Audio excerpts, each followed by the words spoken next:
So evidence-based practice has been a massive and positive, overly positive movement within the physiotherapy profession.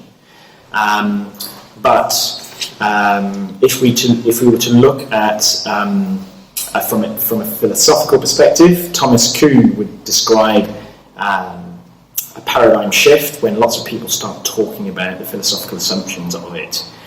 So certainly over the last 10-15 years, evidence-based practice has come under some scrutiny, mainly because we have tried to understand what we believe is evidence and what sources of evidence are.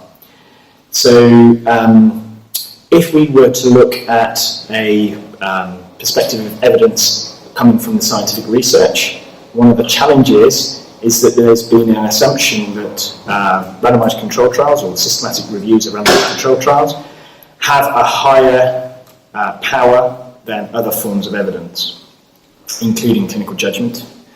The problem is that when we utilise that judgment in clinical practice with the individual case, the paradox is that we exercise that judgment in order to implement any of the evidence from the randomised control trial. So we need to rethink evidence and what the notions of evidence are. So if we consider Sackett's work, looking at the best of patient values, clinical experience and the research, there has to be some form of mechanism by which we can operate that in individualised cases. One of the challenges is that population studies, including randomised control trials, may not be representative of the individual case. We deal with individual cases, we don't deal with population sizes. So there is a risk of an ecological fallacy, which means that if we have a large randomised control trial, the average treatment effect, for example, may not be the case if I apply that treatment to an individual. That is not to suggest that randomised control trials are bad, not at all. I think they're essential. But when it comes to causation, I'm not sure that randomised control trials are proof of cause. That depends on what we believe in the notion of causality. And if we believe David Hume's perspective, which is where the norms of science suggest causation is, which is frequently observed events which happen with regularity, that are proposed with counterfactual dependence and associated with I forgot what it's called. I'm going to have to rewind it.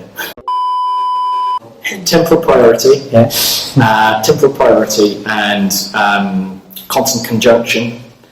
So A plus B equals C, and it will always be A plus B equals C. If B is not present, C won't manifest.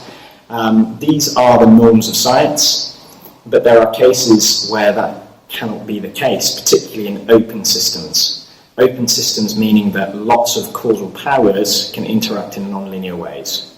So randomised control trials are fantastic at telling us the difference making between the interventions, but they don't necessarily tell us what is causing. They can point towards cause, but they don't give us causation, in my belief. So we therefore have to think about the nature of causality when we think about the individual clinical decision making. We can look at epidemiological evidence, we can look at randomised control trials, we need to think about dose, response, and also a mechanism, and we need to think about representative cases in order to be more confident about what we're doing in terms of causation.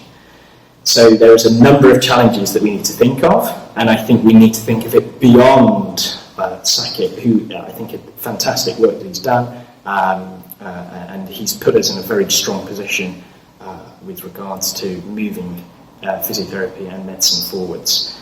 But if you look at Trish Greenhall's work and a number of others, they've been quite rightly critical in a fair way about evidence-based practice. And I think we as a profession in physiotherapy need to move alongside that.